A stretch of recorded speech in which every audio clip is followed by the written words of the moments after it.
हजारों साल पहले जब सभ्यता ने अपने कुछ पहले कदम रखे थे, तब मैं यहीं था, यहीं हरियाणा में, सभ्यता की गोद में।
यहीं पर सभ्यता अपने पूरे श्रृंगार में नाची।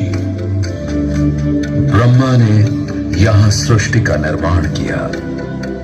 लुप्त हो चुकी सरस्वती के तट पर वेदों का जन्म हुआ।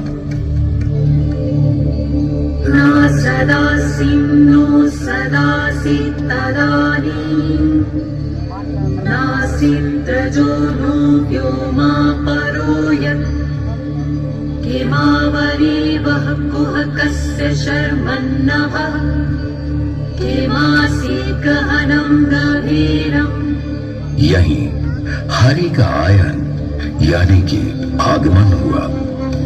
यही है आज का हरियाणा। और ये समझने की भूल मत करना, ये सब एक किंवदंती है। पुरातत्वविदों की खोज ने सिद्ध कर दिया है कि पानीपत और कुरुक्षेत्र में अनेक वेदकालीन तथ्य पाए गए हैं। लुप्त हो चुकी सरस्वती के तट पर अनेकों स्थानों पर सिंधु घाटी सभ्यता के अवशेष मिले हैं। कुरुक्षेत्र, अंबाला, सोनीपत, रोहतक, भिवानी और हिसार में पाए गए अवशेष यह सिद्ध करते हैं कि सरस्वती नदी सिंधु नदी से कहीं ज्यादा इस प्राचीन सभ्यता की पृष्ठभूमि रही है।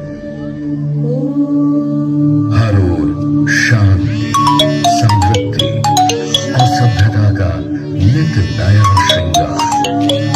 और कोमल स्वरों के साथ ही भोले भंडारी की अजर अमर प्रार्थना।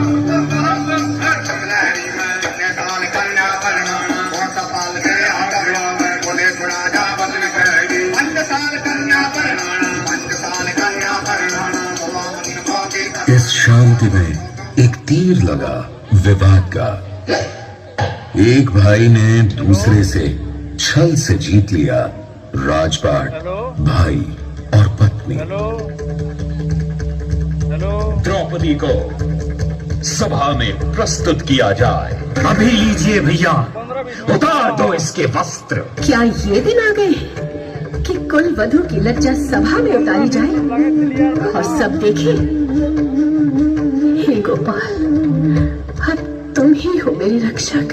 दो भाइयों के मतभेद ने पूरे क्षेत्र में छेड़ दिया महाभारत। 5 गांव तो क्या कृष्ण, सुई की नोक बराबर भी धरती नहीं दूंगा इन पांडवों को। यदि मैं चला गया तो शांति भी चली जाएगी दुर्योधन।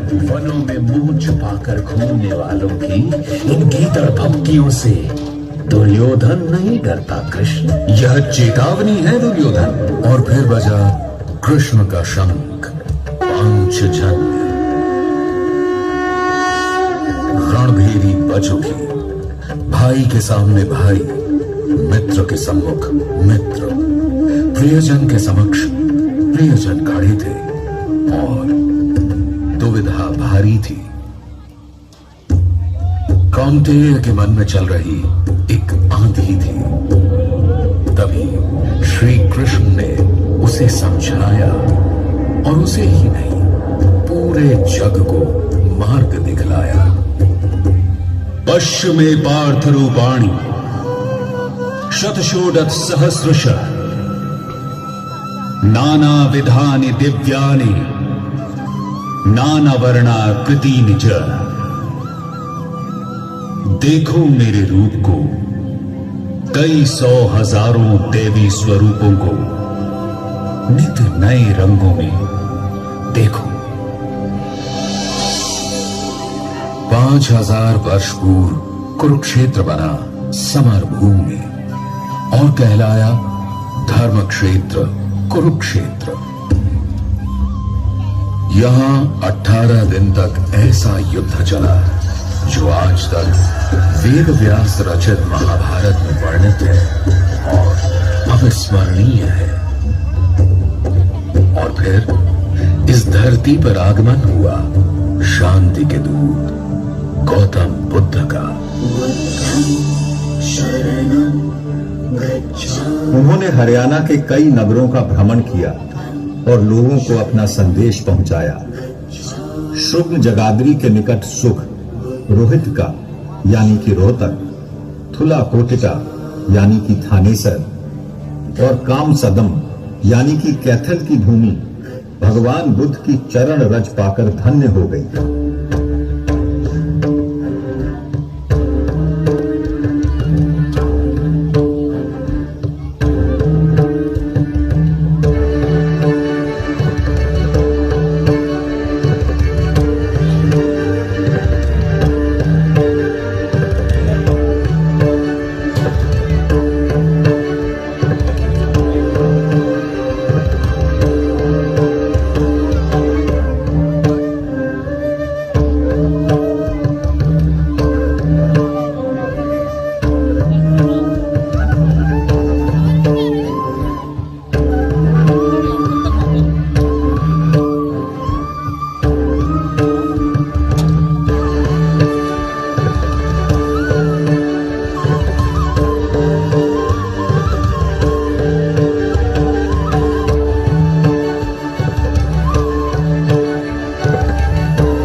बुद्ध के इस संदेश के प्रसार के लिए 606 ईस्वी से 647 ईस्वी तक सम्राट हर्षवर्धन ने असीम सफल प्रयास किए।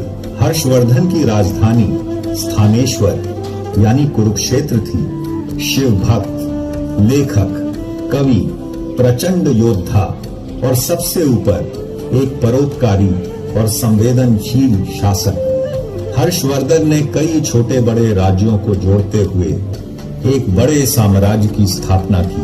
इस क्षेत्र जिसको आज हरियाणा कहा जाता है, इसका वर्णन विक्रमी संवत 1385 में लिखे गए एक शिलालेख जो कि दिल्ली के नजदीक सारवान जिले से प्राप्त हुआ था, उस पर इस प्रकार किया गया है।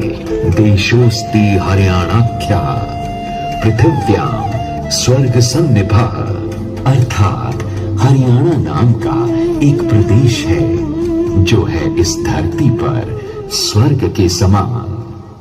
भारत में आगमन का एक प्रसिद्ध मार्ग होने के कारण हरियाणा अनेक बार युद्ध भूमि में परिवर्तित हुआ। हरियाणा अब वीरता और निर्भीकता का चिन्ह बन गया था। पानीपत का पहला युद्ध 1526 में बाबर और इब्राहिम लोदी की जंग। पानीपत का दूसरा युद्ध 1556 में अकबर और सम्राट हेमचंद्र विक्रमादित्य के बीच। और फिर खींची तलवारें मराठा सेना और अहमद शाह अब्दाली के बीच पानीपत के तीसरे युद्ध में सन 1761 में। हरियाणा जो जमाना ए कदीम से ही कौम परस्ती, बहादुरी और गंगा जमनी तहजीब का गहवारा रहा है,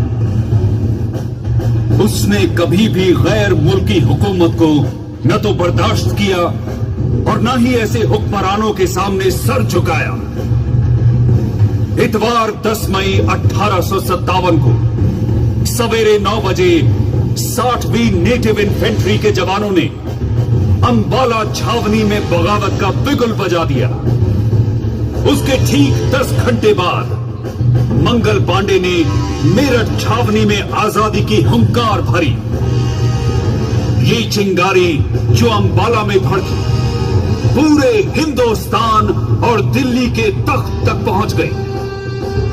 12 मई 1857 को दिल्ली में जब बहादुर शाह जफर की ताजपोशी की गई तो हरियाणा के तमाम गांवों और कस्बों में इंकलाब की लपटें फैल गई।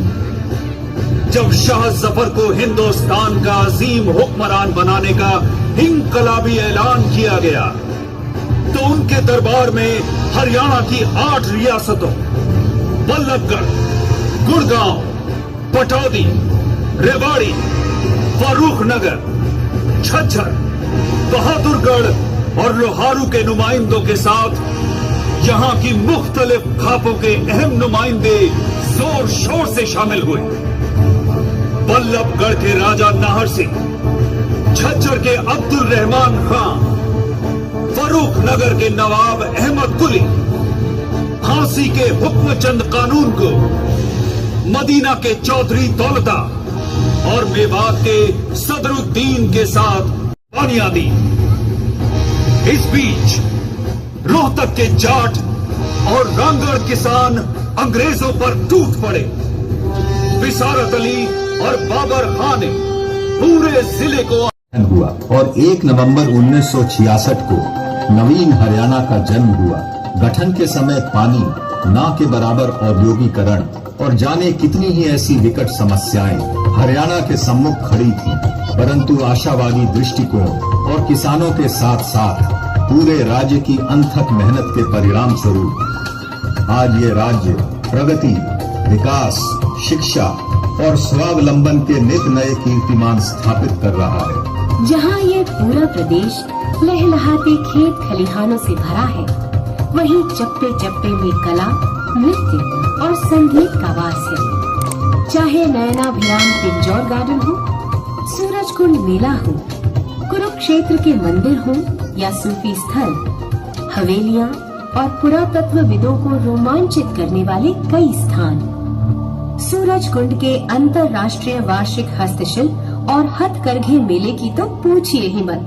देश के कोने कोने से कारीगर और शिल्पकार यहाँ आते हैं और हमें अनगिनत चीजें बनाना सिखाकर भेंट करके चले जाते हैं, अगले साल फिर आने का वचन देकर। हरियाणा में हर ओर सदियों की संस्कृति और इतिहास आपको मुग्ध करता है।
रोहतक का इतिहास अतीव रोमांचक है।